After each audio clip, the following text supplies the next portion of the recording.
Live from downtown Bloomington, this is IU Sports Sunday with Nick Rodecap on 98.7 The Zone.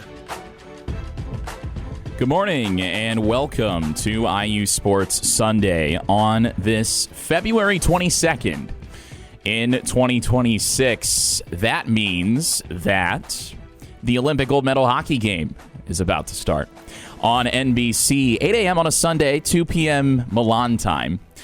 IU, despite having a very good club hockey team, does not have any players represented in the Olympics, unfortunately. Wouldn't that be cool, though? Wouldn't that be cool? I know a couple of years back when IU club hockey won the ACHA D2 National Championship, there was a bit of a push, once again, to get hockey sponsored by the university and become a varsity sport. My only caveat to that is that the Big Ten is arguably the best hockey conference in the country. It's freaking loaded, and that would be fighting a very big uphill battle that probably isn't worth fighting. Speaking of uphill battles that were viewed by some as not worth fighting, I've got to ask, what in the world happened to Indiana men's basketball at Mackey Arena on Friday night? Going up to West Lafayette, trying to secure a season sweep against Purdue, and to say that that effort proved unfruitful would be putting it very mildly. Indiana, 93-64 losers at number 7 Purdue on Friday night. The worst loss to the Boilermakers for Indiana since before the moon landing. You got to go back to March of 1969 to find a game between Indiana and Purdue in which Indiana lost by 29 or more points. It was nothing short of embarrassing for Indiana men's basketball. Not just because of that outcome, but it's the way that that outcome ultimately transpired. Just no effort, no plan, no rhythm, no sense of pride, no defensive competence whatsoever.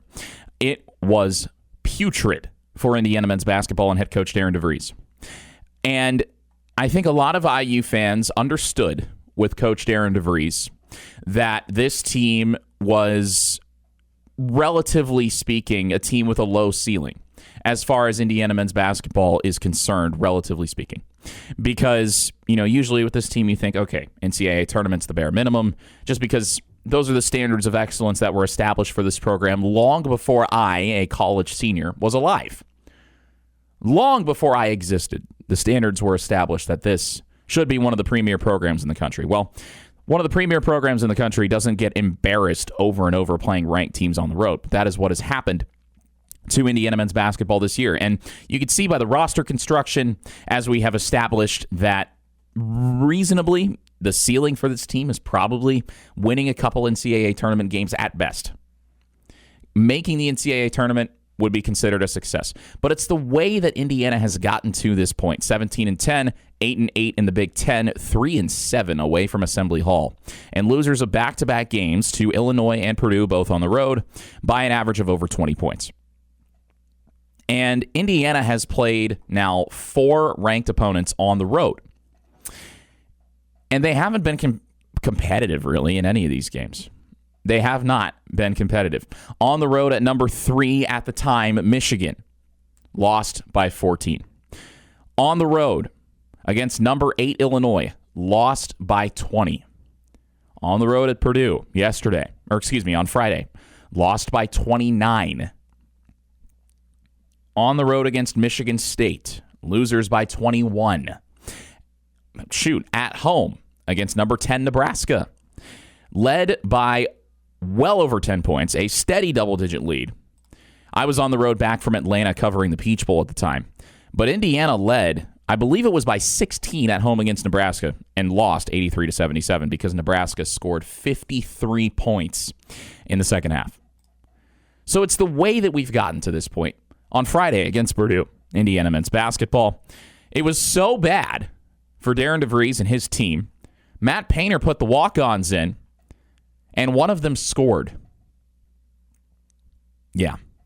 Aaron Fine, walk-on, scored on Reed Bailey. Aaron Fine also had an assist. He does not have a scholarship at Purdue. Reed Bailey has a scholarship, and Reed Bailey got scored on by Aaron Fine. Lamar Wilkerson, no-showed in the first half, 2 points. was trying to stat pad in the second half when the game was well in hand. Ended up with a team-high 20 points for Indiana. But while he was in the process of stat padding to get his meaningless 18 second-half points, he airballed a 3 while Indiana was trailing by 25. And the Purdue student section, also known as the Paint Crew, let him hear it. I asked Darren DeVries post-game, Indiana losing to Purdue 93-64. Purdue improves to 22-5, 12-4 in conference. Indiana now 17-10, back to 500 in the Big Ten. Still, I guess, on the right side of the bubble, but realistically, after the way that Indiana has played against ranked opponents on the road and at home against Nebraska as well, I think we have to ask, what's the point of even making the NCAA tournament? Because you're not going to do anything. You're just not. Indiana has now a big enough sample size against good teams in neutral or hostile environments, and it just hasn't worked. It just hasn't worked. We have to temper our expectations. I think the biggest lies that we were told during the early part of the season came from Indiana beating Marquette and beating Kansas State. Marquette was a 23-point win in Chicago. I called that game on IU Student Radio, which is why there was no show that day. I was on the road up to Chi-Town to call a game at the United Center, which was an amazing experience. We sat in the Chicago Blackhawks radio booth. It was really cool. It's probably the game that's going to go on my reel. Well, Marquette, usually an NCAA tournament team, 9-18 this year, 4-12 in Big East play. They are 0-10 away from the five-serve forum. Shaka Smart notoriously did not use the transfer portal entering this season, and that was a very big mistake. Very big mistake for Shaka Smart. This is the worst season that Marquette has had in his tenure. Just completely non-competitive for Marquette. Indiana, though, winning that game at the time, it looked like, oh, wow, well, Marquette's usually good. We didn't know what IU had, but they just hung 100 on them. They scored 100 for what would become the second of 3 times in the first 6 games of the season. Oh, wow, that's something. And then Indiana hosted Kansas State on my birthday. And again, Kansas State led by Jerome Tang. At the time, Kansas State had the nation's leading scorer in P.J. Haggerty. And Indiana held P.J. Haggerty in check. 16 points on 17 shots. Indiana wins 86-69. Hot start for Indiana. Reed Bailey had 21. Tatum Conaway had 19. Lamar Wilkerson with 14. And you're thinking, oh, well, Indiana's beaten Kansas State and Marquette. This is something, right? And then they played Louisville at Gainbridge Fieldhouse and started the game trailing 16-0. But a lot of people forgot that game happened because it was right before Indiana football beat Ohio State in the Big Ten Championship. And you're thinking, okay, well, sure, Indiana started by digging itself a Mount Everest-sized mountain to climb. That doesn't make sense. Digging itself a Mount Everest-sized hole, I guess. You're digging yourself that deep. Kind of impossible to climb out of, but ultimately, losing by single digits makes it look a little bit better than it actually was. Come back against Penn State. Penn State was terrible. I know Lamar Wilkerson scored 40 points. Awesome. On the road at Rupp Arena, non-competitive against Kentucky. Come back home, extremely unconvincing 20-point win over Chicago State that was a lot worse than the final score makes it look. And then, again, ranked opponents. Number 10, Nebraska, blew a double-digit lead. On the road at Michigan State the very next game, lost by 21. At home against Iowa, the weekend before the national championship. So again, a lot of people probably forgot that this game happened. Scored 57 points as Iowa won, 74-57. On the road against Michigan, the very next game, lost by 14. And then that stretch where Nick Dorn burst onto the scene, and we're going to talk about Nick Dorn.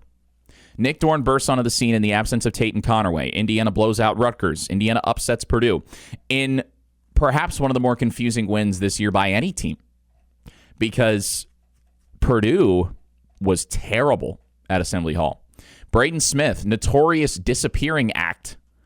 When he comes to Bloomington, it happened again. Indiana wins 72-67. And then the road trip started on the highest of highs. Yes, Indiana squandered a 10-point lead with 2 minutes left against UCLA. But they rallied, and they won in double overtime, 98-97. Trent Sisley, the game-winning free throws.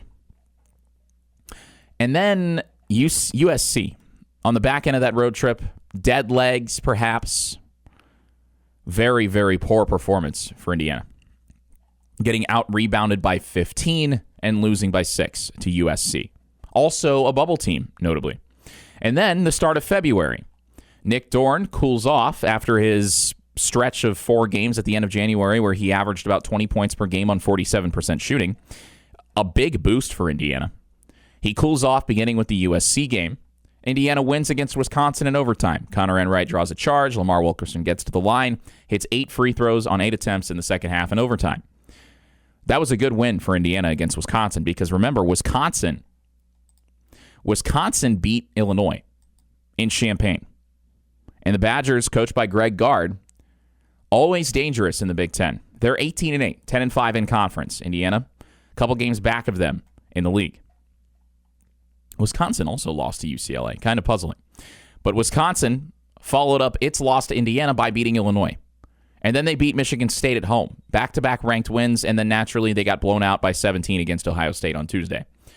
Weird things happen in the Big Ten. But Indiana's win over Wisconsin was a very big resume booster. They face Oregon. Oregon is on pace to finish at the bottom of the Big Ten. Win by 18. Lamar Wilkerson, ho-hum, another 40 points for him. Day that ends in Y. And then, a week ago, we haven't talked about it yet on this show, but Indiana against Illinois in Champaign, that game was kind of close at halftime, a 7-point lead for Illinois. Don't get it twisted. Indiana never had a chance of winning. Never had a chance. Illinois, ridiculously efficient on offense. Much better on the glass than Indiana. Shocker. Indiana's rebounding was terrible. Where have we seen that other than in every important game this season? And some non-important games as well. Indiana held to 20 points in the second half as Illinois won by 20. Just not inspired at all. Indiana, 25 rebounds to Illinois' 38. Illinois, 15 offensive boards against Indiana. 15 offensive rebounds. Illinois did not shoot that well, relatively speaking. The Illini entered that game as one of the nation's most efficient offensive teams. Indiana actually held them to 7 of 31 3-point shooting. Problem is, Indiana was 6 of 24. Didn't get to the free throw line that much. Only 6 attempts. Not a recipe for success. Scoring 51 points against Illinois. Not going to get it done. They held Keaton Wagler relatively quiet. The star freshman. Probably going to be Big Ten Freshman of the Year. Is Keaton Wagler. Indiana held him to 18 points. But they just never had any semblance of an offensive game plan. Okay, fine. Illinois might win the Big Ten. Might be a one-seeded March Madness. I guess, you get blown out by Michigan, you get blown out by Illinois. The average team would get blown out by those two teams.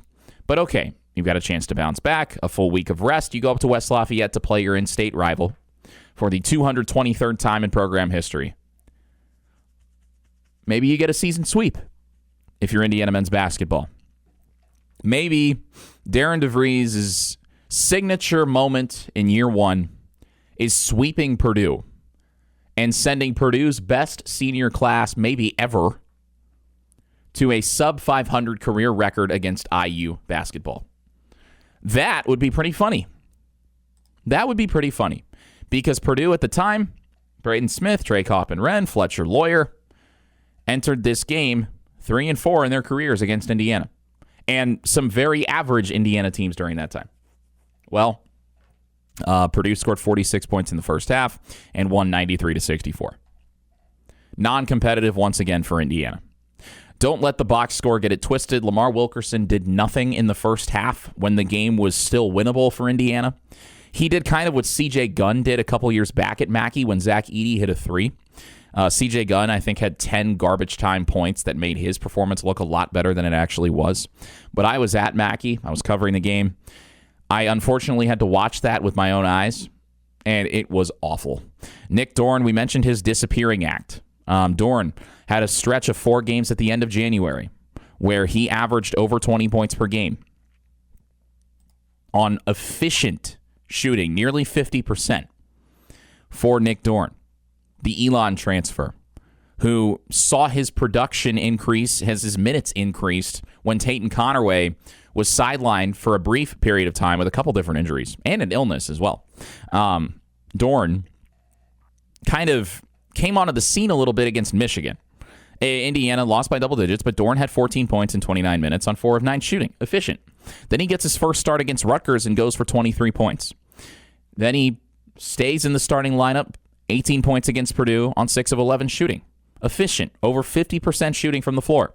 Against UCLA, he played 48 of 50 possible minutes, scored 26 points on 8 of 18 shooting, 4 or 5 at the free throw line to go with 7 rebounds, a season high. Great.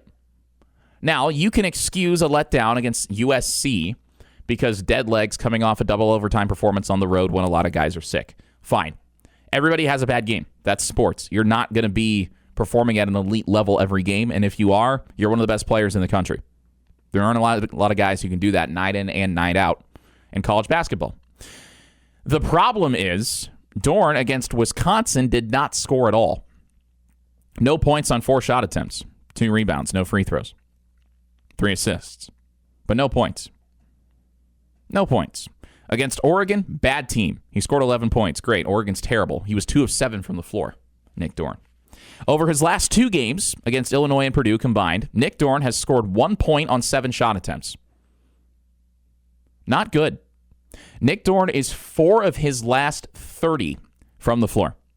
Over his last 5 games, Dorn, who was averaging 20 points per game in the final 4 games of January, over his 5 games this month, beginning with USC, Nick Dorn has scored 18 points total on 30 shots.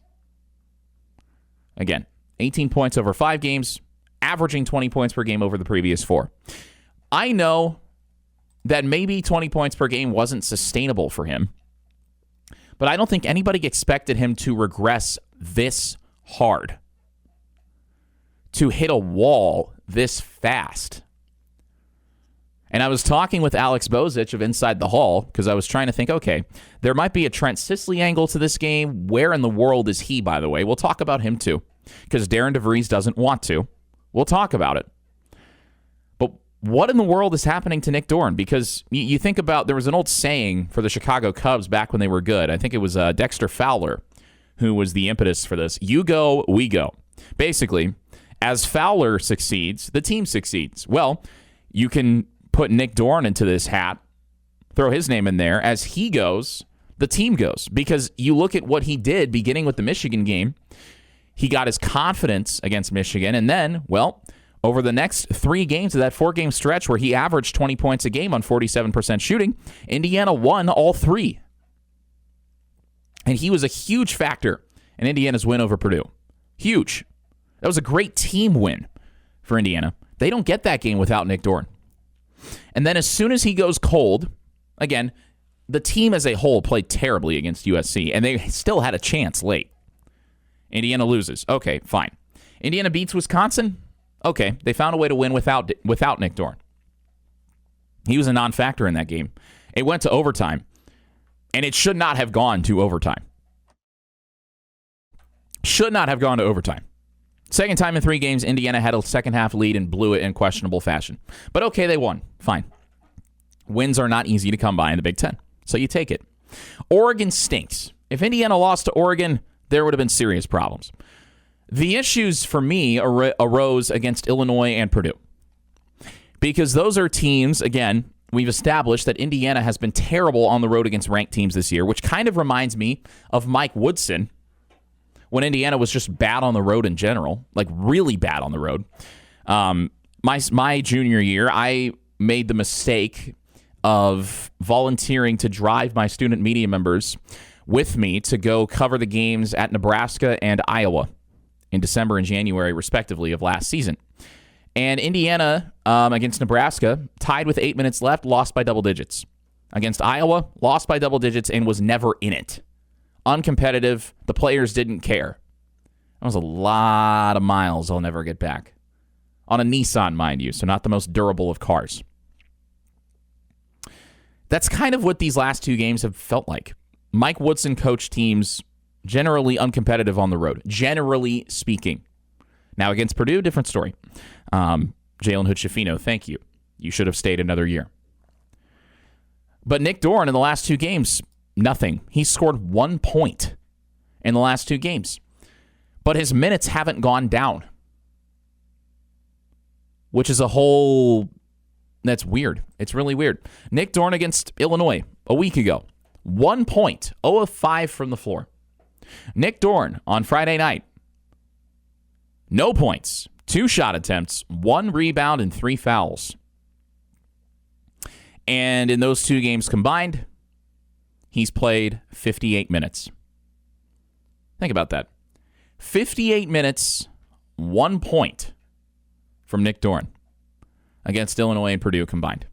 Look, it is not my place to say that I can do better because I can't. I can't. I am not a Division I basketball player. I have less talent, athletically speaking, in my entire body than Nick Dorn does in his left pinky toe. I understand that. And I understand that the average media member is in the same boat. We shouldn't be so harsh on these guys because we couldn't do any better. That's what some people think.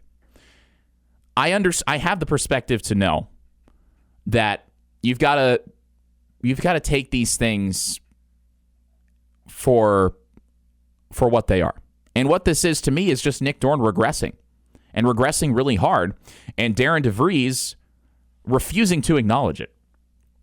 Because I think as a coach, look, the Purdue game unraveled early.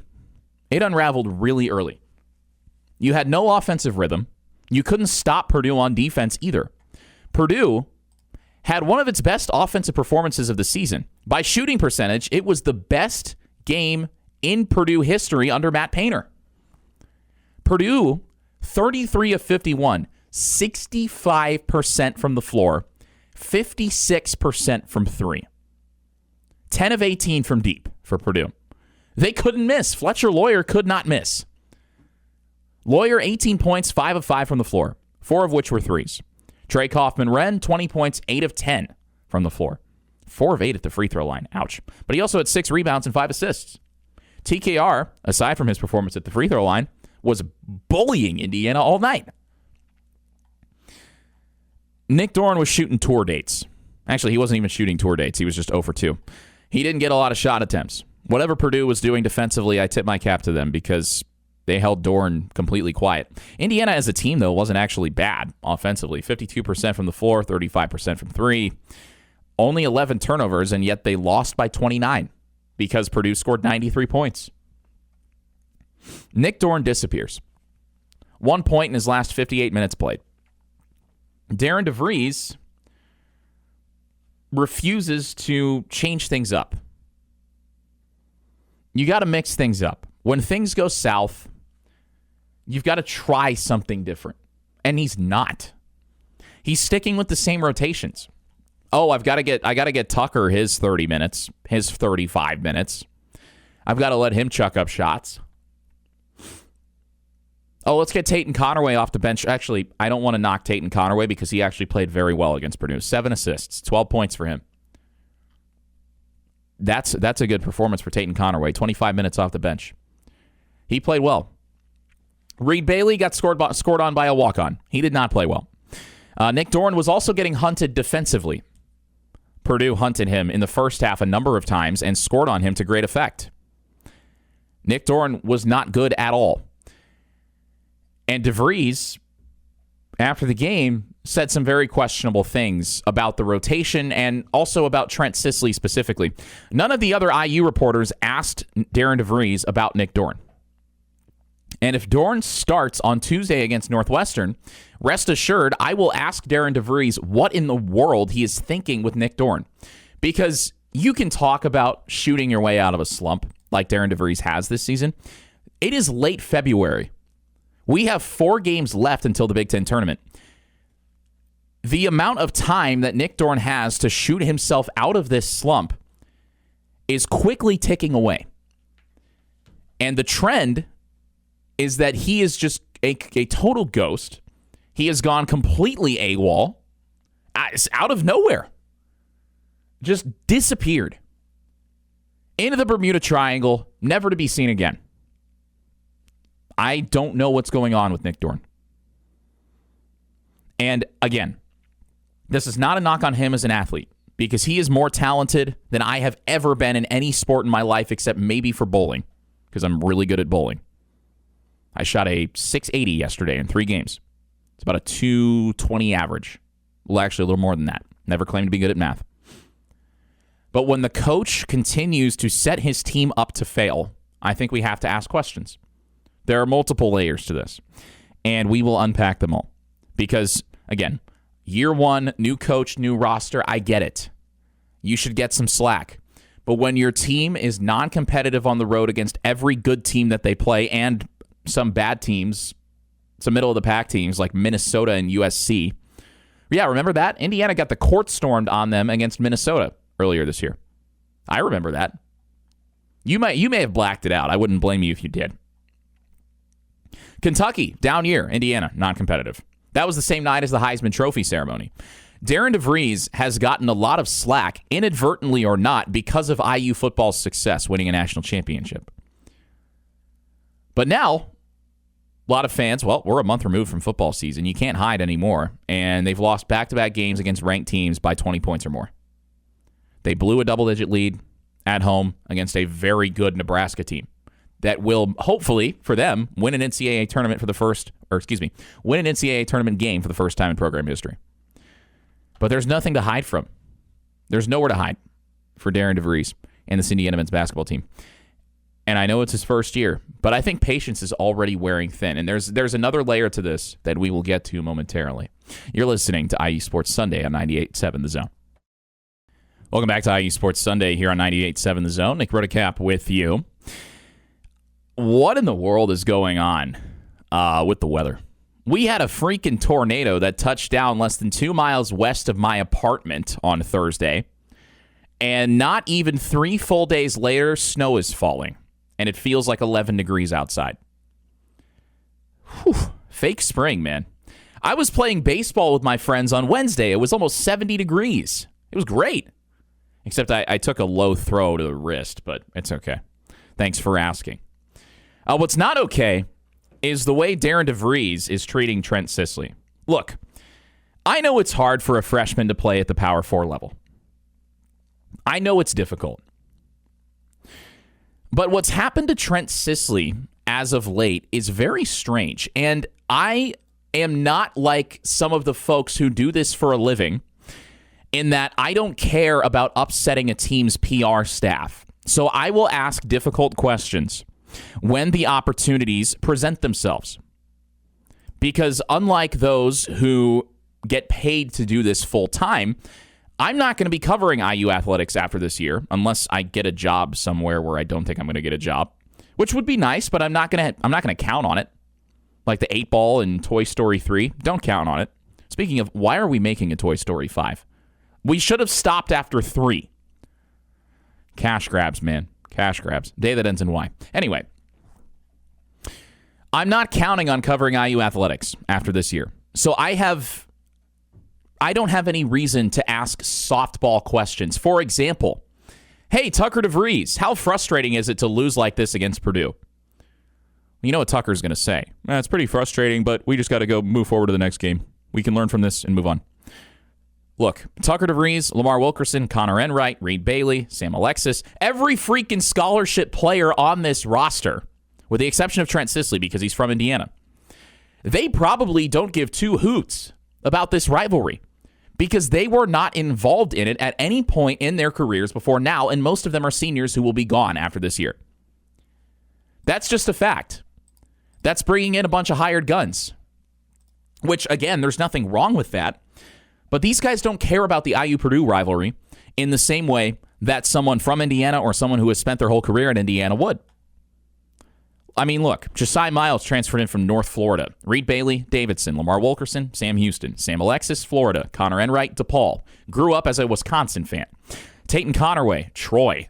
Alabama freaking. The state of Alabama is so far from here, culturally speaking. They don't care about that rivalry. Nick Doran, Elon. Tucker DeVries, West Virginia. Drake before that. These guys don't care about the rivalry. That's a stupid question. It's a softball question. I don't like it. So I was looking at Trent Sisley's minutes. Look, he's a freshman. I get it. Being a freshman is hard in college basketball.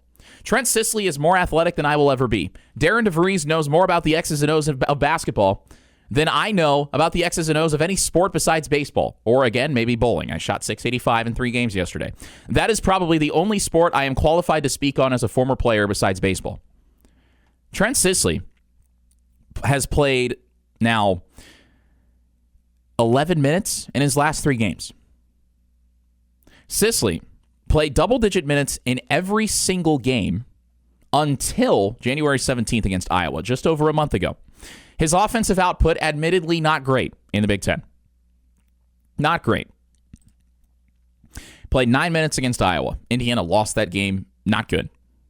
19 minutes against Michigan, but he was 0 of 7 from the floor.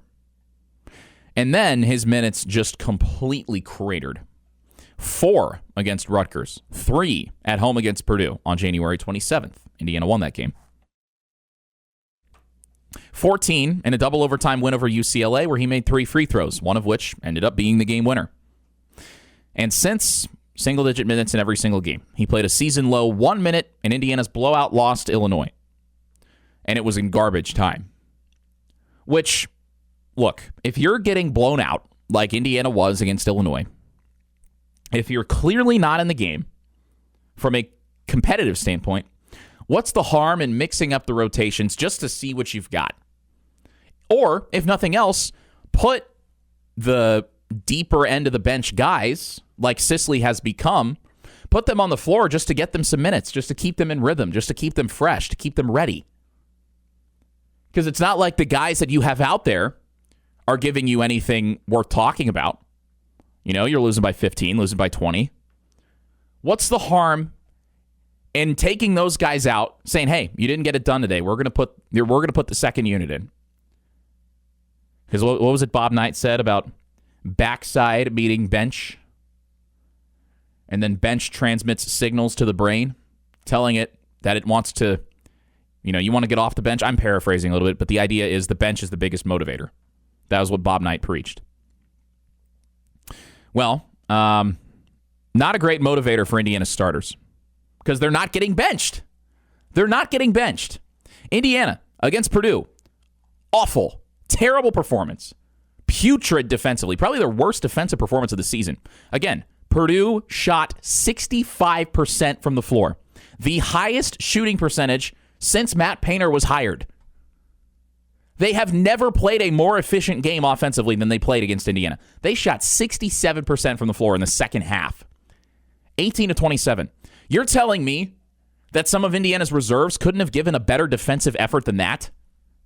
I find that really hard to believe. Really hard to believe. The starters weren't doing anything worth talking about besides, I will give credit to Tate and Connerway for somehow finding guys who could score. I will give him credit for that. I will not give Lamar Wilkerson credit for 18 meaningless second half points when the game was already over. I will not give him credit for that. It makes his stats look good, but if you watch the game, you know that he was a complete non-factor. I turned to one of my friends, Josh Pose, who works with me at Inside the Hall, and I said, "Oh, here goes Wilkerson finally showing up way too late." Way too late. Nick Dorn, no points. We talked about him in the first segment. Traffic cone on defense.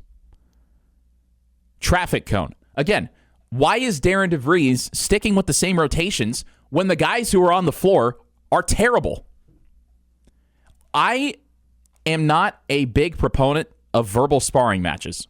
I said this on Twitter during the game on Friday. I would not have been opposed to Darren DeVries getting into it with the officials. I would not have been opposed to that on Friday because the game called for something like that. Your team clearly, the lights are too bright for them at Mackey. Fine. First game at Mackey, for a lot of these guys, it's their only game at Mackey. Okay. Give them a spark. Give them something to get fired up about. Instead of just popping a squat on the sideline or standing with your arms crossed. Get into it with an official. Get yourself teed up. Get yourself ejected. Show some pride. Work the officials a little bit. No.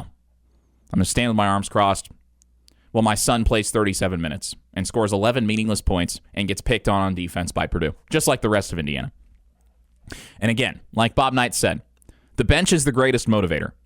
I don't understand how in the midst of Indiana's least prideful, least impactful, least needle-moving performance of the season, I don't understand how Trent Sisley only gets 4 minutes.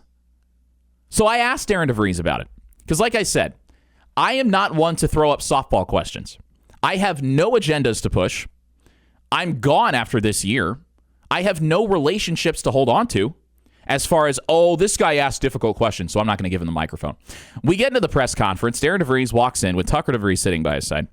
And I put my hand up. Again, I sit front and center in press row at Assembly Hall in the post-game press room. The comm staff, they know who I am.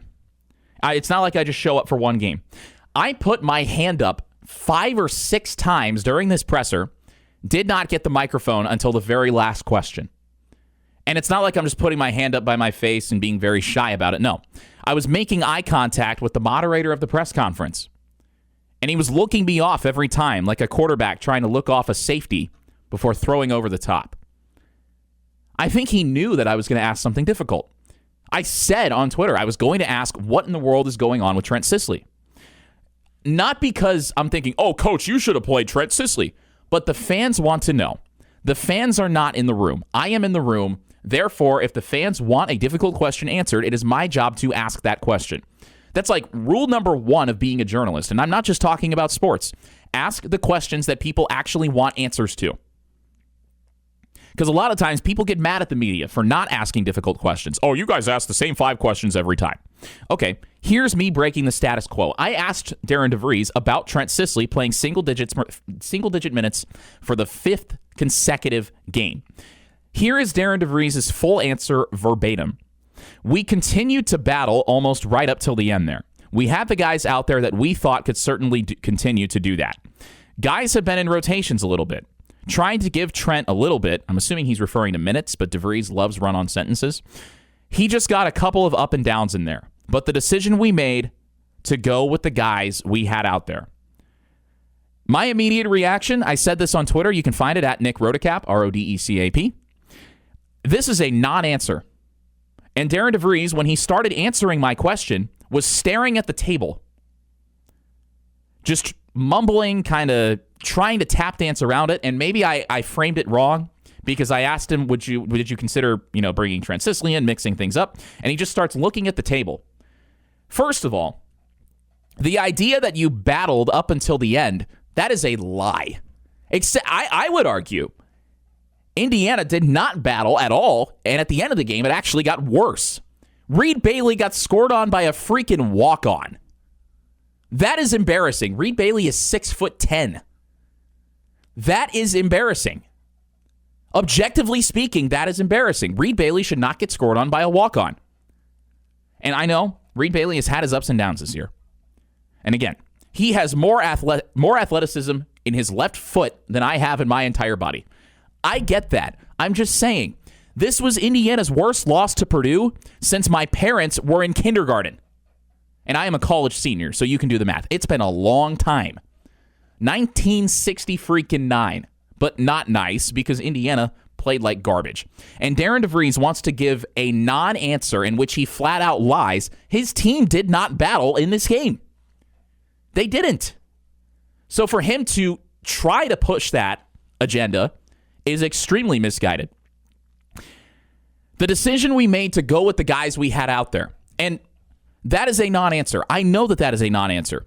Judging by Darren DeVries' answer, he could not give anything solid as to why Trent Sisley didn't get a chance. My whole frame of thought here, Sisley could not have been any worse than the 5 guys that were on the floor against Purdue. Because the 5 guys that were on the floor, most of the time it was Wilkerson, DeVries, Enright, and Dorn. And with Bailey and Alexis splitting minutes down low. Those 5 guys, also throw Tatum Conaway in there off the bench, and Josiah Miles a little bit. Those 5 guys were a combined, they got outscored 93-64 by the end of the game. Trent Sisley could not have been much worse than that. You couldn't have at least given him run and garbage time, if nothing else, just to keep him fresh, to keep him in rhythm, give him some low-leverage minutes to maybe do what Lamar Wilkerson did when he was stat padding. I don't think Purdue played Fletcher Loyer or Braden Smith for the final 10 minutes of the second half. It would have been garbage time. I get that. But it's an opportunity for a young guy to get some run. Somebody who's actually got a chance to be back next year. Lamar Wilkerson's gone. Tucker DeVries is gone. Alexis, Enright, Connerway, Bailey, all gone after this year. They're all seniors. They're all one and done. Give Trent Sisley some minutes. At least he would maybe play with some pride for the name on the front of his jersey because he is from Indiana. He's a 4-star recruit who spent last year at one of the top high schools in the country. And you're telling me that he should play single-digit minutes for 5 straight games in Big Ten play when your team is scuffling? This non-answer from Darren DeVries tells me that Trent Sisley is gone after this year. Has to be. Otherwise, he would have gotten some minutes. Or maybe he has some blackmail on Darren DeVries. I don't know. I really don't know. And again, I know Sisley's numbers have not been great. I would argue that's all the more reason for him and freaking Ian Stevens to get some run. Because again, it was garbage time. Your son doesn't need to be out there for 37 minutes. This is not AAU. Stop playing daddy ball. This is like Little League when coach puts his kid at shortstop even though he's the worst defender on the team. And then bats him cleanup even though he goes 0 for 4 with 3 strikeouts every game. I don't understand it. And I would have asked a follow-up question in the press conference on Friday, but it was the last question of the presser, which again I think was done by design because every other question in that presser was a softball. Oh, what do you guys learn from this game? How do you adjust moving forward? Quick turnaround against Northwestern. What does that look like for you guys? Just total layups. I had my hand up 5 or 6 separate times and got glossed over every single time until the last question. I think that was by design. I really do. I really do. Because every other question was easy to answer. Naturally, you hold the difficult question until there is no time to ask a follow-up. And I don't think that they would do that unless there is something going on that we don't know about. And I wish I had sources. I don't. I know as much as everybody else, which is one of the reasons I asked the question, what's going on with Trent Sisley? Only playing 4 minutes in a 29-point loss against an in-state rival where he probably has the most stock in that rivalry out of anybody in an IU uniform. I know Darren DeVries didn't recruit him. He was recruited by Mike Woodson, Trent Sisley. But I also know that he is the lone freshman on this team. And he is one of 2 or 3 scholarship players who has a chance to come back. Everybody else is gone. I don't understand why he has just completely disappeared. Shoot, give him some of Nick Dorn's minutes. Because Nick Dorn isn't doing anything with him. Again, he's played nearly 60 minutes in the last 2 games, and he has scored 1 point. And if he starts against Northwestern, I'm going to ask about it again. I am.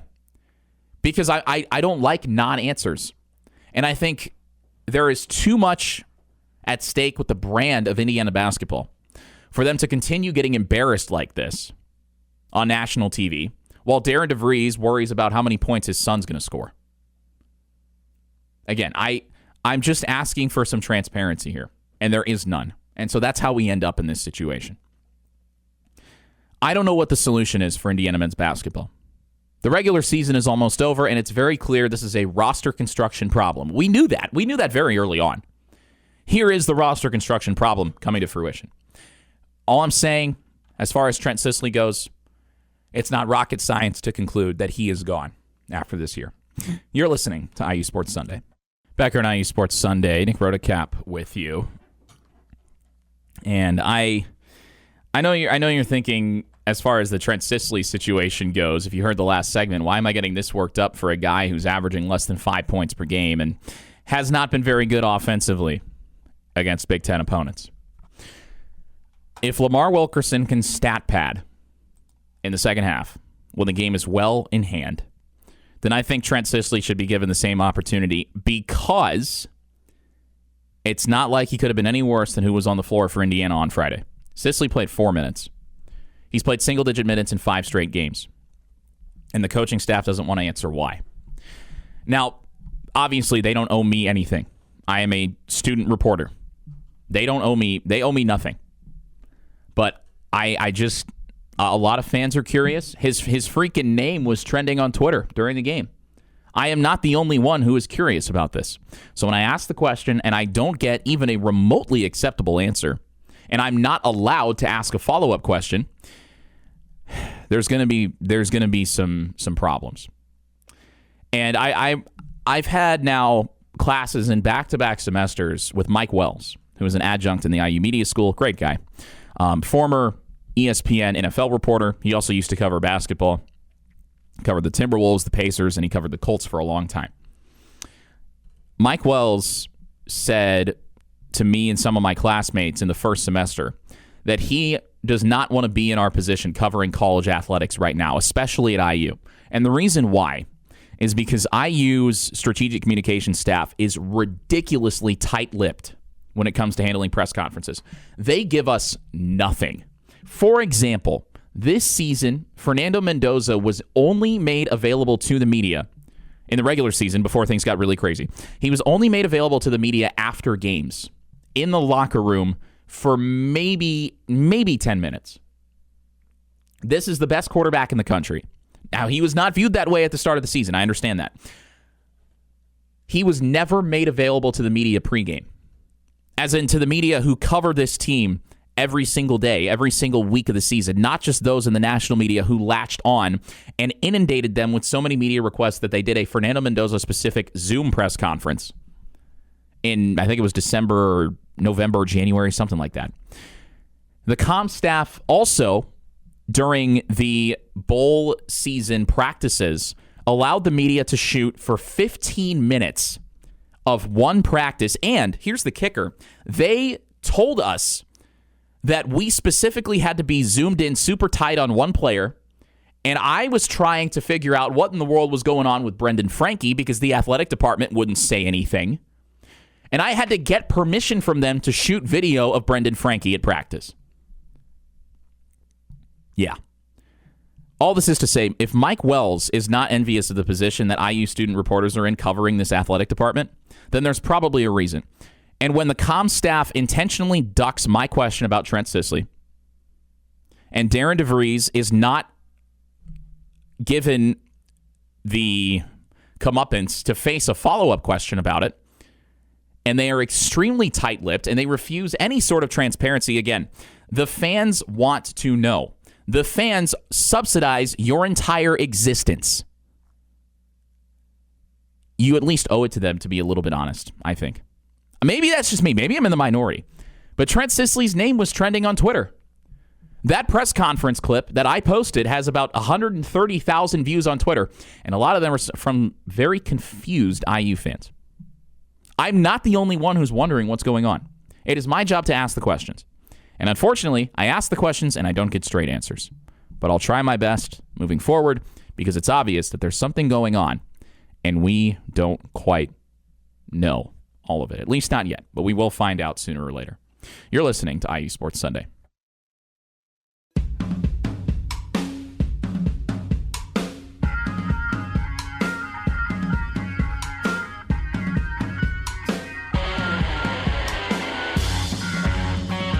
Back here on IU Sports Sunday, Nick Rotacap with you here on 98.7 The Zone. Thanks so much for joining us on a snowy Sunday morning. Yeah, it's snowy, and we had a tornado on the west side of Bloomington less than 3 full days ago. I know that there's a misused saying that if you don't like the weather in Indiana, wait 5 minutes, it'll change. That can be said for most places in the United States. That is generally how climate and weather systems work. But I don't ever remember a time, at least in my life, where we had a tornado and then we had snow less than 3 days later. Maybe that's just me being 22. I don't know. But that feels particularly heinous. Feels like somebody pressed the wrong button on the simulation or something. Tell you what, there was a little bit of time on Thursday night when this weather system was moving in when I was actually daunted. Me? Daunted? I know. I felt daunted there for a little bit because the tornado was moving in from the southwest side near the Monroe County Airport. And I live on the southwest side of Bloomington. So I'm looking at the cone of danger, if you will, and I'm looking at the hook echo on the radar. And I see that it's heading straight for me. Oh, no. Well, I turn on WTHR, and about 5 minutes later, I'm sitting in my living room watching the news, trying to make sure that I'm safe, and I hear the wind howling through my front door, about maybe a 70-mile-per-hour gust. I open the back door of my apartment, look up at the sky, and lightning everywhere. It's kind of cool, but also kind of scary. My roommate and I'll admit, the only room downstairs in my apartment that doesn't have any windows was the bathroom. So yeah, we sheltered in the bathroom for a little bit. It's a good thing when you keep it clean. But there was about a 10-minute window there where it was kind of scary. Luckily, we were safe. We're fine. But I felt a little bit daunted by that tornado. I'm not going to lie. But now it's Sunday morning, and it feels like 15 degrees, and there is snow on the ground at the corner of Walnut and 7th Street. And then, yes, that includes in the Taco Bell parking lot. And just think, 2 months from now, Little 500. Actually, 2 months and 3 days, I think. Little 500. Awesome. I'll be on the broadcast. The broadcast for Little 5. I'll be calling the race for the 75th running of the men's Little 500. About 10,000 people watching. No pressure, right? I wonder, as far as Big Ten Plus broadcasts go, I wish that we could actually get the viewership numbers from those. I think it would be cool. Because I feel like it would be nice to know how many people have watched my broadcasts during my time here at IU. I'm willing to bet the men's soccer broadcasts are always very highly viewed. Just because men's soccer is a very successful program, and they have a lot of fans who actually are willing to pay for Big Ten Plus, which as student media members we appreciate, because all of the work that you see on an IU Big Ten Plus broadcast is done by students. So also keep that in mind before you fire up the Twitter fingers and criticize people, because we're learning as we go. The time has run out for Indiana men's basketball to learn as they go. The time has run out in the eyes of a lot of people for patience with Darren DeVries. I know. I understand. It's hard. Year one, new roster. Flawed roster. But when I ask a question about Trent Sisley and I don't get an answer that's even remotely adequate, people are going to ask questions. When you give a non-answer, you can't just expect the problem to go away. You can't say that your team battled till the end if you're Indiana head coach Darren DeVries when your team lost by 29 and was never competitive. Actually, again, if you look at the numbers and if you just watched the game, I would argue that it got worse for Indiana as the game went on. I would argue that it did. Again, Purdue had its most efficient shooting performance under Matt Painter against Indiana. In the Boilers' largest win over Indiana since before man stepped foot on the moon. That is how long it's been since Indiana's lost to Purdue by 29 or more points. 67% from the floor in the second half for Purdue. A walk-on scored at the rim on 6'10" Reed Bailey. Notably near the end of the game. And you want to tell me that you battled until the end? You want to tell me that Trent Sisley didn't deserve to try maybe play more than 4 minutes? Because again, maybe you benched the starters, and as Bob Knight once upon a time said, the bench is the greatest motivator. Maybe you put the second unit in, and maybe that includes Trent Sisley, the only freshman on this team, the only player from Indiana on this team, who I would argue remotely cares about this rivalry from a pride standpoint. Because if you had any pride whatsoever, you would maybe try a little bit harder not to lose by 30 at Mackey Arena. I know Indiana split the season series with Purdue. That's great.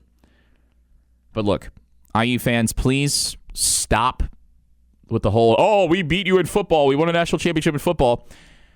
I like ragging on Purdue football as much as anybody else. I like ragging on the fact that they have national championships in women's basketball, men's golf, and women's golf, and that's it.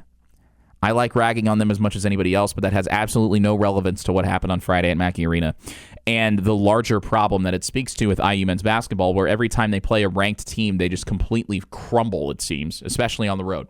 The one exception being against Purdue at Assembly Hall, which was one of the most confusing performances of the year for both teams.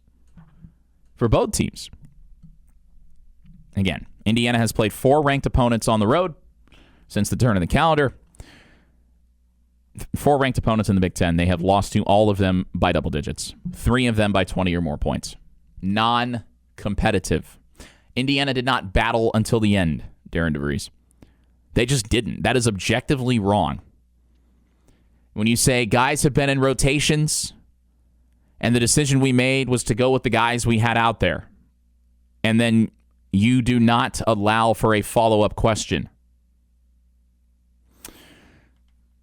we are going to ask more questions, because it seems to someone who can read between the lines, when you are non-committal about answering a question about Trent Sisley, it stands to reason that people would think that Trent Sisley is probably departing the program after this year. I know as much as everybody else, which is to say I know nothing.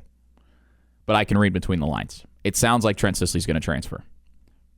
The only freshman on this team who's on scholarship. One of the only guys who has a chance to come back. The other guy who I would have wanted to have back a month ago is Nick Dorn. Now I'm not so sure. Nick Dorn in the final 4 games of January averaged over 20 points on 47% shooting. Since then, he has scored 18 points on 32 shots in 5 games. And if he continues to start, or if he continues to play as he has played for every game since Iowa, if he continues to play 25 or more minutes a night and not produce at all offensively, because that's the reason he's in the game, he's not a good defender. Purdue hunted him on Friday to great effect. If he continues to play these minutes, I'm going to ask Darren DeVries about that. Because with 4 games left in the regular season, you better have it figured out by now. Because you were in a position to get into the NCAA tournament with an at-large bid. Now, you are playing yourself out of that position. You might no longer be in position to be in position. By all accounts, Indiana's right on the bubble. And 3 weeks ago, I might have said, yeah, Northwestern, Minnesota, Ohio State should be gimmies. Should be. There are no gimmies in the Big Ten. No gimmies at all. Mike Woodson never lost in Minnesota. Indiana was ranked playing Minnesota, relatively speaking, on a high back in December. Got the court stormed on him. Mike Woodson may have done a lot of silly things, but he never lost to Minnesota, at Minnesota. Darren DeVries did. Well, it was 1 game, yeah. They were terrible on the glass. They were terrible from 3. Indiana's been awful on the glass this season. I think on the season, they're averaging about a -3 rebounding margin on a per-game basis. I want to check that, but we'll go conference play because Big Ten opponents. Indiana's rebounding margin now up to -4.3 rebounds per game. They're getting out-rebounded by over 4 boards per game. They're giving up a ton of second chances. Indiana, as a team, only had 15 rebounds against Purdue. By way of comparison, the Boilers had 30. They out-rebounded Indiana 2-1. That's not very good. Not very good. Indiana turned it over 11 times. Not that bad. Problem is, Purdue only turned it over 7 times. Indiana shot over 50% from the floor against Purdue. Problem is, Boilers shot 65%. Again, no semblance of competency on the defensive end of the floor. No pride. The worst loss to Purdue since before the moon landing. And Darren DeVries wants to say that they battled until the end. Just a blatant lie. I don't get it. Is he going to say next, we didn't get over the hump. I got to get my guys ready to play. And we didn't get them over the hump tonight. Is that what's going to happen? Or is it going to be like after Illinois last year when the students were chanting Fire Woodson and there was no player made available to the media? It's going to be like that? Are we going to get to that point? Because I'm telling you, there is no gimme in the Big Ten. Northwestern comes to town on Tuesday. I'm calling that game on IU Student Radio. Northwestern, Chris Collins, a little bit of a down year. Not doing well in the Big Ten. Not doing well. 11-16 overall, 3-13 in conference play. They are 2-7 away from home. They have not had a very good season. They went to overtime and lost against Rutgers. That gives you an idea of how they're doing. Got blown out by Nebraska, lost to UCLA, lost to Washington, faced Illinois on the road, and only scored 44 points. They lost by 40 to Illinois. Lost by 40. Barely squeaked by Maryland. Beat them by 4 on Wednesday. They've got 6 days of rest coming into Assembly Hall, whereas Indiana, coming back home, has the weekend plus Monday, and that's it. It's going to be tough. There is no gimme in the Big Ten. With the way IU played as of late, I'm not gonna count my chickens before they hatch with Northwestern. Indiana better win that game. You need some sort of good mojo going into the Michigan State game a week from today. March 1st, it's a whiteout at Assembly Hall. Not Senior Day. Senior Day is March 4th against Minnesota.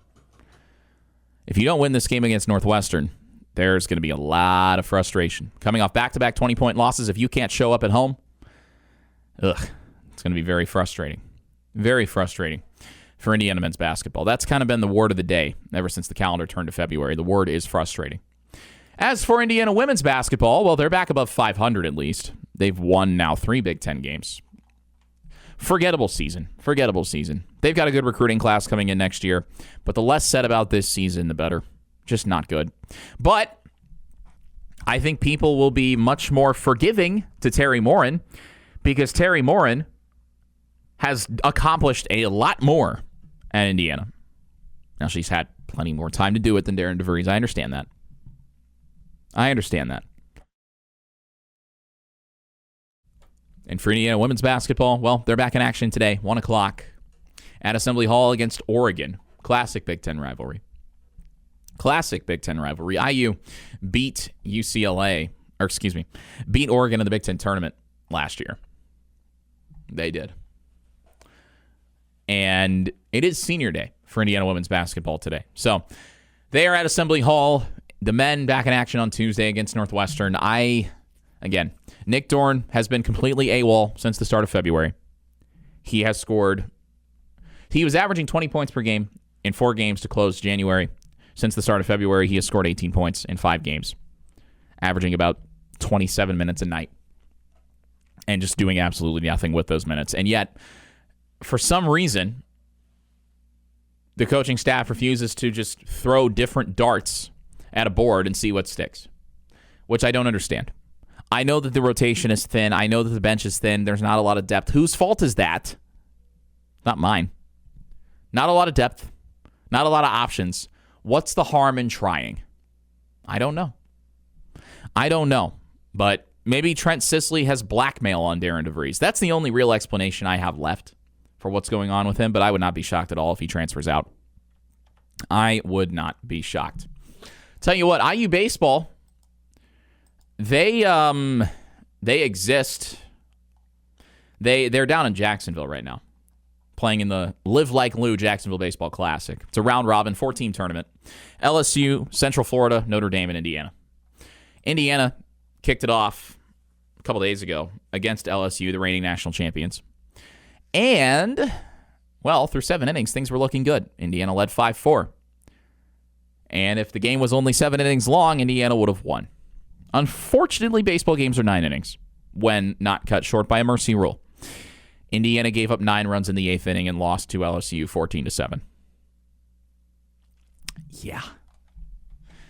Again, if baseball games were 7 innings, great, Indiana would have won. Unfortunately, they're 9 innings. And it was not great.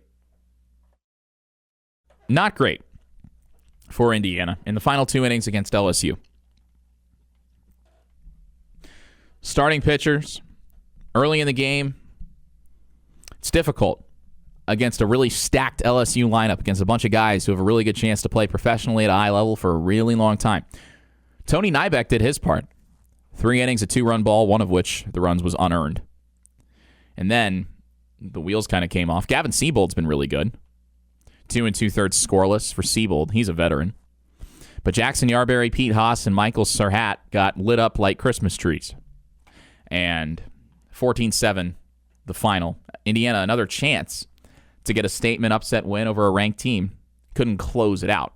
It's kind of been the theme early this year. Having a couple chances. against North Carolina, not doing well in either of them to close them out. In particular, the series finale, which has been well documented.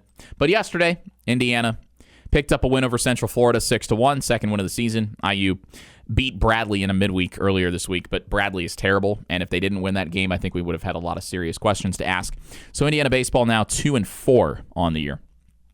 They will take on Notre Dame at 11 o'clock in Jacksonville, where it is a lot warmer than it is here in Bloomington. It is snowy and 23 here in Bloomington. And then IU baseball on the road for a while. Again, with the weather, that's not entirely a bad thing. They take on Xavier on Tuesday, and then they play a 4-game series against Western Kentucky this coming weekend. Their next home game is not until March 3rd against Northern Kentucky. So Indiana cycling through the directional Kentucky schools, not facing Eastern Kentucky, unfortunately.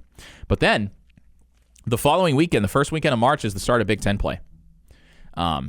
Indiana will face Washington and then head on the road to take on Oregon after a midweek with Wright State. So baseball games coming fast and furious here for Jeff Mercer and his team. IU softball, as usual, off to a strong start this year, 9-3 on the season, playing a bunch of neutral site games, rotating through different teams, as is the norm for early in the season. And the thing with IU softball, they're handling business against subpar teams, which is what you're supposed to do. Back-to-back run rule victories down in South Florida against Colgate and St. Joseph's, a combined score of 18-1 over 2 run rule victories. They will take on Boston College at 10 o'clock today, and then back in action with 2 against South Florida, 1 at 3 o'clock today, and then the series finale at 1:05 on Monday. IU softball home against Minnesota on March 6th to open up Big Ten play, but they are not home before then. Talked to Shonda Stanton, the IU softball head coach, who's been doing this for a long time, and she's very good at her job. Talked to her about the prospect of moving the season back, and yeah, she said that softball coaches have been beating that drum for about 40 years, saying, hey, we need to start the season in March instead of February, so that, 1, we can practice outside a little bit in the spring, but 2, so that the fans can enjoy their home ballpark a little bit more, because IU softball packs that place, Andy Moore Field, out by the bypass. The problem is that when the regular season ends the first weekend of May, you don't have a lot of opportunities for fans to actually catch games when the weather is nice. Think about it. April in Indiana, April in the Midwest, very hit or miss. Sure, you might have a couple 60-degree days, but by and large, it's probably 40 degrees and cloudy if you had to just pick a random day on the calendar. You know how you can fix that problem? You can play the entire month of May if you move the start of the season back to the beginning of March. Instead, for some reason, we insist on beginning things on February 5th, which forces these teams in the northern half of the country, outside of the tropics, actually, with the way this winter has been in the United States, forces teams north of the equator to play on the road or play neutral site games for the first month of the year, which, as you can imagine, travel is expensive, right? Softball is not a revenue sport. Baseball is not a revenue sport. It's expensive. It is expensive stuff, and I'm sure IU can fit the bill on account of its moderate football success over the last couple of years, I say sarcastically. But I can't help but think that there's a better solution. I've said this before. As far as the diamond sports go, stop acting like we care about the academic calendar, because we don't. We don't. We do not care. In the words of Mike Tomlin, may his Steelers coaching career rest in peace, we do not care. We just don't, because as far as college football goes, I know the NCAA doesn't have any control over the CFP schedule. I know that. However, for the sake of my argument, I will say the NCAA, the CFP, college football at the FBS level, if we cared about the academic calendar, then the season would end on New Year's Day. However, we do not care about the academic calendar. So we have players in the transfer portal about a month after the spring semester starts, which, I mean, look, let's not beat around the bush here. I know that student athletes don't really go to class anymore. Their classes are all online, and even then they probably have somebody doing the work for them. I get that. But can we at least pretend that the student part of student athlete is still a thing? Because if you got guys transferring schools a month after the semester starts, I mean, that's a lot of credits you got to make up. Whew. I don't know. I there's got to be a better solution than playing softball games in February. Let the fans enjoy their diamond sports in the month of May. Baseball is a little bit different because with the College World Series, you need a little bit of downtime before the Major League Baseball draft. I get that. Baseball is a different case. The season starts a little later. It doesn't start late enough.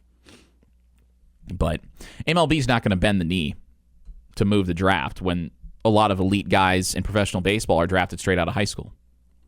Speaking of, on the topic of elite guys who could have been drafted out of high school but weren't, left-handed pitcher Jack Bauer, yes, he wears the number 24 at Mississippi State, throws 102 miles an hour from the left side. Somehow he did not get drafted out of high school.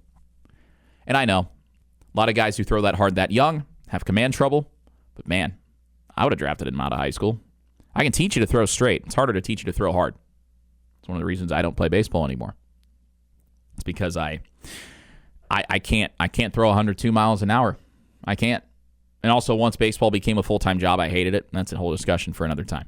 But the diamond sports, as far as the calendar goes, are broken because IU softball will be a month into the season before they play a home game. Although that is coming up in a couple of weeks. And I'll be on the call if you can't catch any of those games. I'll be one of the voices of IU softball once they come home. And, I still have classes to go to, so traveling with them really wasn't an option. Traveling down to Florida and to Arizona and then back to Florida, I've got to go to class, man. I got to get my degree at the end of the day. But once they start playing games closer to this part of the country, i.e. against Minnesota in the first weekend of March, I'll be on the call throughout the season on Big Ten Plus and the IU Sports Radio Network alongside Andrew Hillsman. We'll be rotating duties. I've got the home opener against Minnesota on Big Ten Plus. So if you can't make it out to Andy Moore Field, which I highly recommend you do, because Andy Moore Field's a great place to catch a game. Great atmosphere. Even if you're more of a baseball guy or gal, I understand.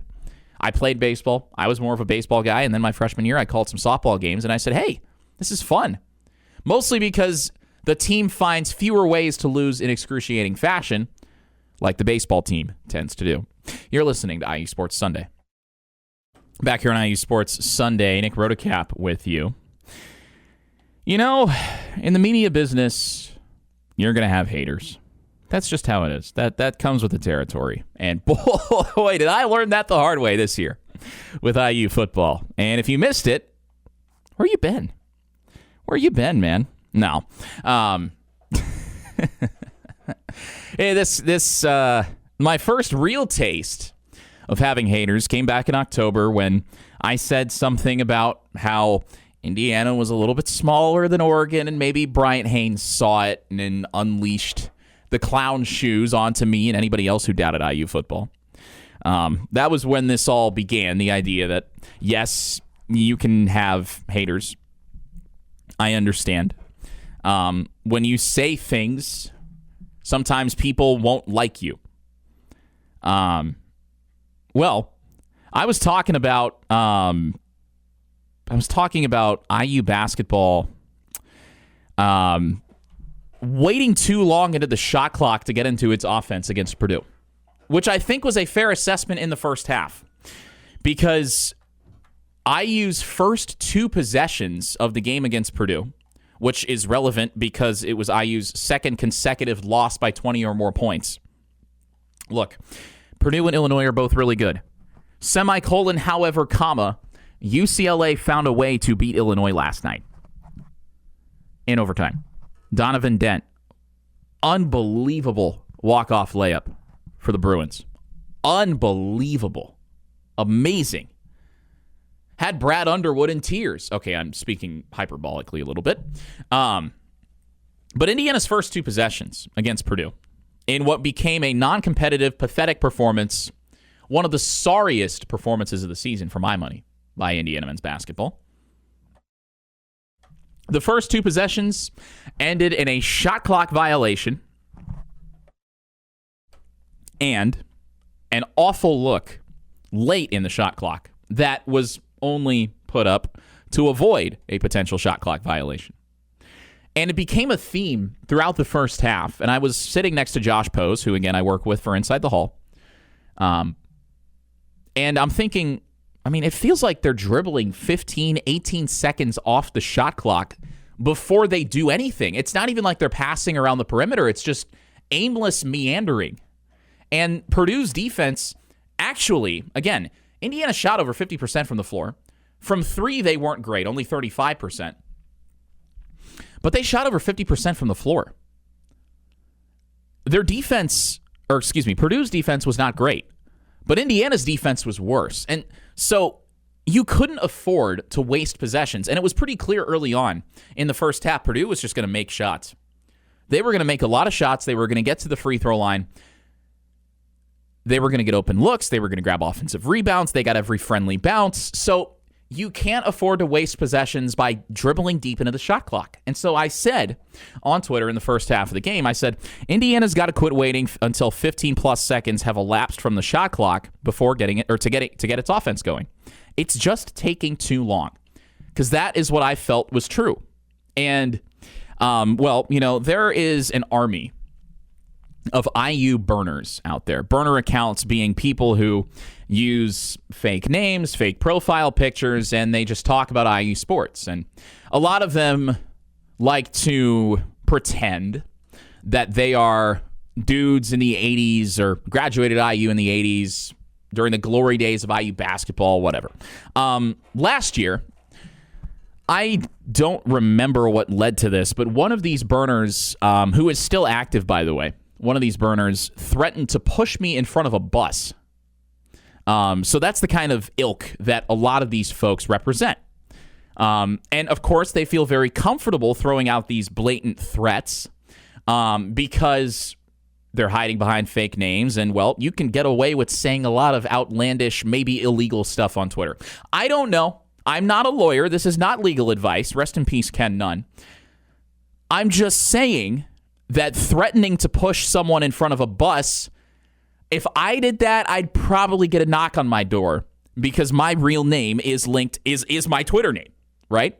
But all this is to set up that there is an IU burner by the name of Teddy Big Bucks. And what he said about me, I cannot repeat on these airwaves, the name that he called me. However, I will admit it is a new slander name for me. It is a, shall we call, creative interpretation of my last name. And I will tip my cap to him because I have never heard this particular slander name before. However, I can't repeat it. And he basically quote tweets me saying that IU is taking too long into the shot clock to run its offense, which is just my observation. And it feels like you probably shouldn't wait until 12 seconds are left on the shot clock to run your offense. That's just me. I'm not a basketball coach. I can't even play 2K that well. I'm not good at it. I never enjoyed playing basketball growing up, believe it or not, even though I'm from Indiana. He says, this kid, referring to me, should be a 3-sport athlete at this Indiana university. Again, I talked about this in the first hour. The average media member does not have an athletic bone in their body. As somebody who flamed out of baseball at the age of 16, I'd say I fall into that category. Now, there was a time I hit 3 home runs in a game. I'd say my best seasons in baseball as far as athleticism were concerned were between the ages of 13 and 15, though. I never had any serious potential, I would say. Maybe I did, I don't know, but I didn't enjoy baseball enough. And trust me, I have a ton of respect for college baseball players because it is a full-time, year-round job for them. And I do not know how they handle that mentally, physically. It is a ton of hard work and dedication, and I respect the heck out of them for it. I do, because I had a fraction of that work on my plate in high school. I'm talking about 6 a.m. conditioning workouts, which, again, is very normal. I'm not trying to make myself seem like some special case here. 6 a.m. conditioning workouts, 7 a.m. lifts, or a lift after school and then practice. Very normal stuff. I didn't enjoy it. I did not enjoy baseball enough at that point, and there was a lot that went into it. Coaches that lied to me about the role that I would have on a team, which ultimately led to me hating baseball and quitting. It's neither here nor there. Suffice it to say, I'd say I fall into the media member category of people who, relative to the people that they cover, are not that athletic. Teddy Big Bucks says that I should be a 3-sport athlete at Indiana University. He says it sarcastically. This is one of the guys who back in October piled on to me for making an observation about the size difference between Indiana and Oregon, which I still think was a very fair observation because I never said that it was a slight on Indiana. I never said that. A lot of people put words in my mouth, but I never said IU is going to lose this game because they're too small. No, I said it was significant. That could have gone either way, which, yes, was partially me covering both bases from a legal perspective. But also, I was prepping for a broadcast. It is my job to find interesting things. In the same vein, on Friday, it was my job to find interesting things that I observed during the game and add to the spectating experience. That's what social media sports coverage is. Thank you, Paul Peterson, Intro to Sport Communication in the IU Sport Marketing and Management minor. Very useful stuff. I just finished his online class last week. Nice guy. Anyway, Antonio Arroyo, one of my friends from high school, mentions me in this conversation and tells me that I am hereby running cross country, playing golf, and playing tennis. So I guess I am now a three-sport athlete. Teddy Big Bucks, balls in your court, my friend. Well, Teddy Big Bucks decided to hunt down my high school baseball stats from Max Preps. My freshman year, 2018. Teddy Big Bucks, again, this is all him with the idea hiding behind a burner that I should not be able to speak on IU basketball because, relatively speaking, I am not a good athlete. Teddy, I have news for you. And again, this is me owning what I say. I have news for you. If I was good enough to play Division I basketball, I would not be studying journalism at the age of 22.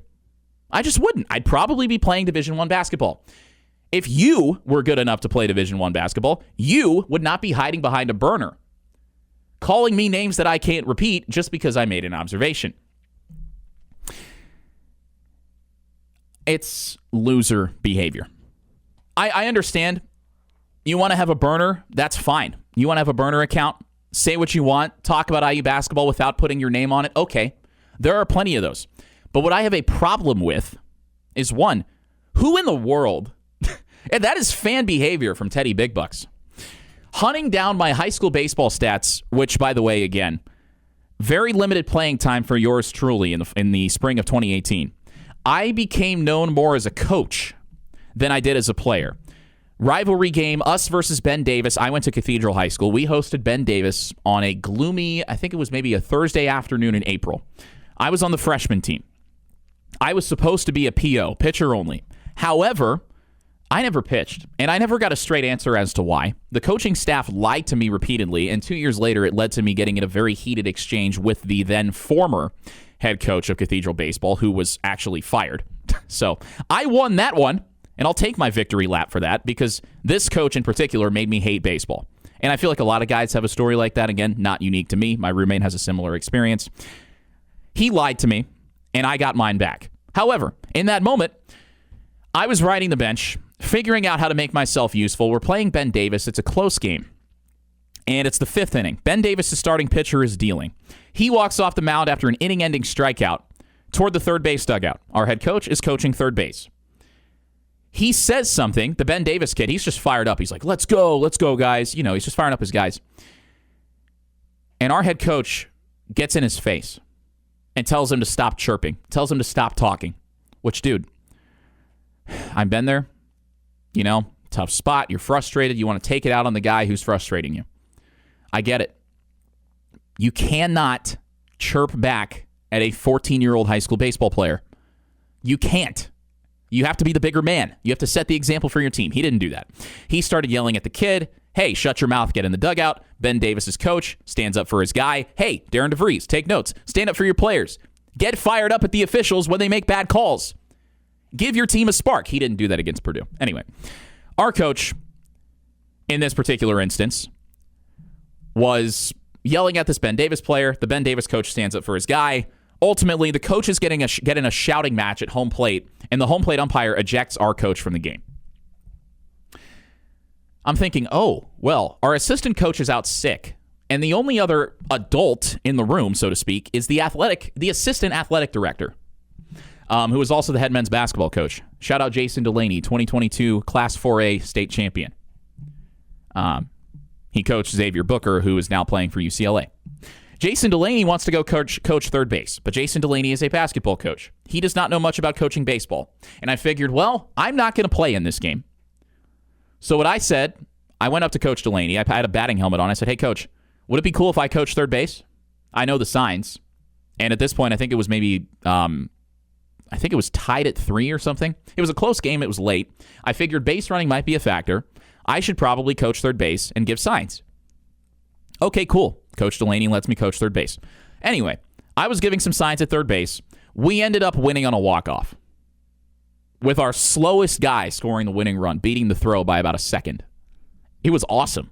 Problem is, I became known more as a coach than I did as a player for the rest of the season. And that gave the coaching staff an out to not give me any playing time.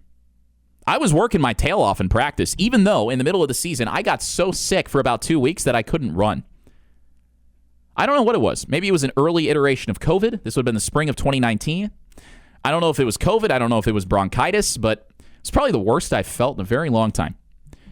So Teddy Big Bucks, not knowing the backstory to that, posts my freshman year baseball stats on Twitter, but only my hitting stats, which, again, I was supposed to be a PO. Once guys started throwing sliders and changeups, I can hit a changeup just fine. I couldn't hit a slider. My batting average was 167. I think I was like 1 for 8 or something. My on base was 375, but again, very limited at the plate. This guy doesn't know that, posts my baseball stats on Twitter and says, hey, this guy thinks he can make a throw that an IU second baseman couldn't. And again, this guy hiding behind a burner, I shouldn't give him any of my time, but here we are. And I say, hey, in response, I say this now, I didn't say it on Twitter because I'm not going to fight with some loser on Twitter who doesn't even have the cojones to put his real face or name on what he says. I say, hey, first of all, get your facts straight before you come at me, goof. Second of all, this is a formal challenge to Teddy Big Bucks. Any sport, except basketball. I suck at basketball. We can run ones in football. We'll run live at bats in baseball. I don't care, but I guarantee I would put $20 on myself right now that I would win. Guarantee. I'll line up at defensive back. I'll line up at wide receiver. I'll hit. I'll pitch. I don't care. I'm not going to play basketball, though, because I never played basketball past the age of 5, except knockout on the playground. I guarantee that I'll win. I guarantee it.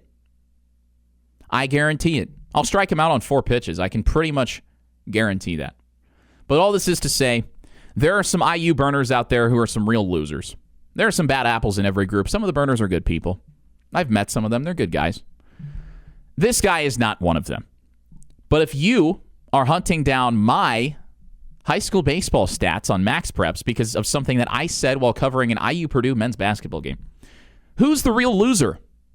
Because you took time out of your day to find information that, by the way, I posted on Twitter 2 years ago making fun of myself for having possibly the least impactful freshman baseball season of all time. So I was ahead of you on this. I think that Teddy Big Bucks is secretly my biggest fan. He won't say that. He won't admit it. But I think he is obsessed with Nick Rotacap. Like a lot of Oregon fans and Alabama fans and Miami fans. Obsessed with Nick Rotacap. And Pat McAfee. Pat McAfee has featured my tweets on his show a couple of times.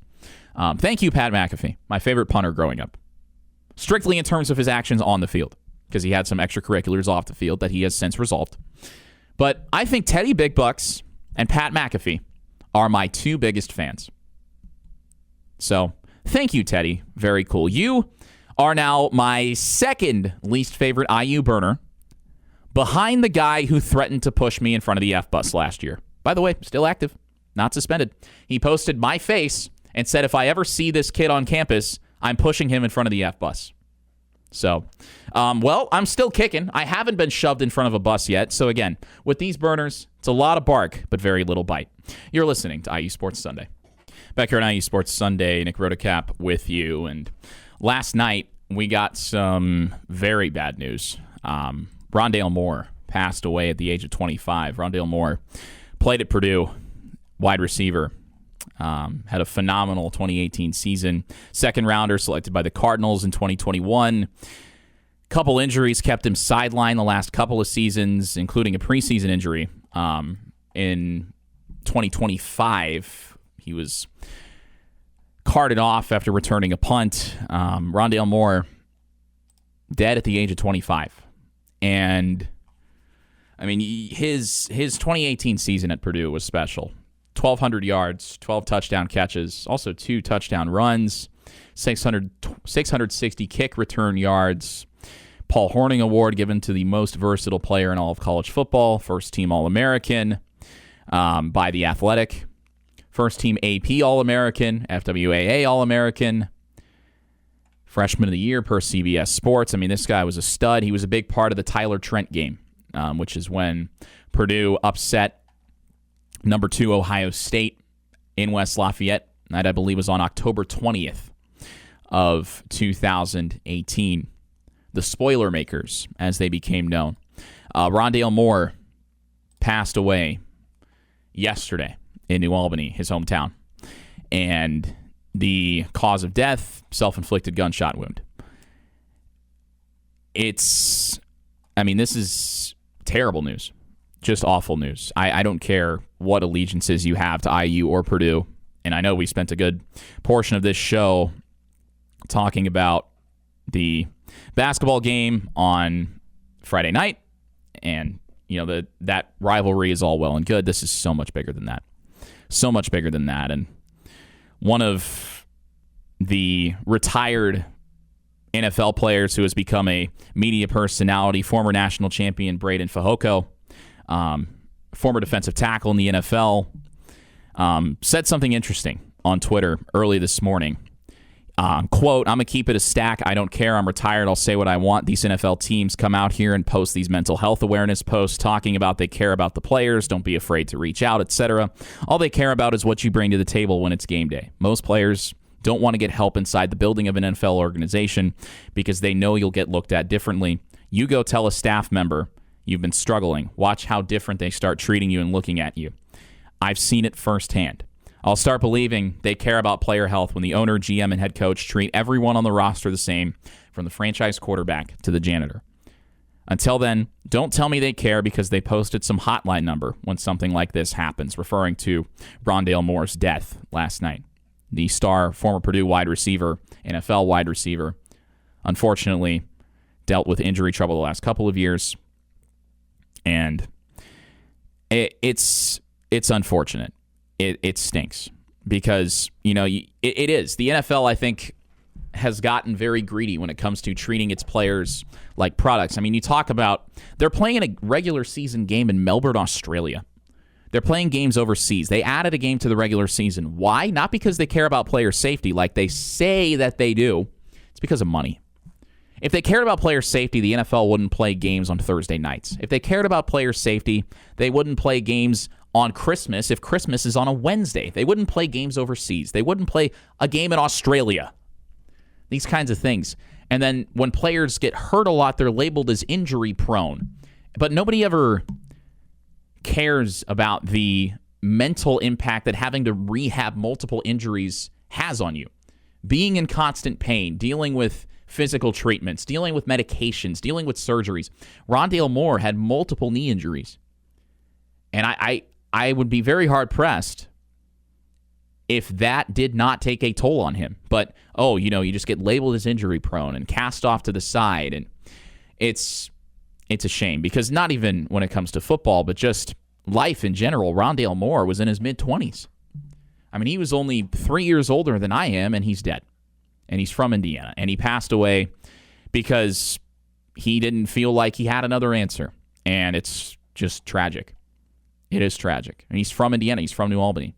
Star at Purdue. I mean, that Tyler Trent game, one of the best stories in college football to this day. And you feel for his friends, his family, his former teammates, everybody who he made an impact on in his life. Because Rick Bozich, who is a longtime sports writer, he's down in Louisville, that area now. He said that he talked to Rondale Moore a lot during the rehab process and said that he never big-timed anybody.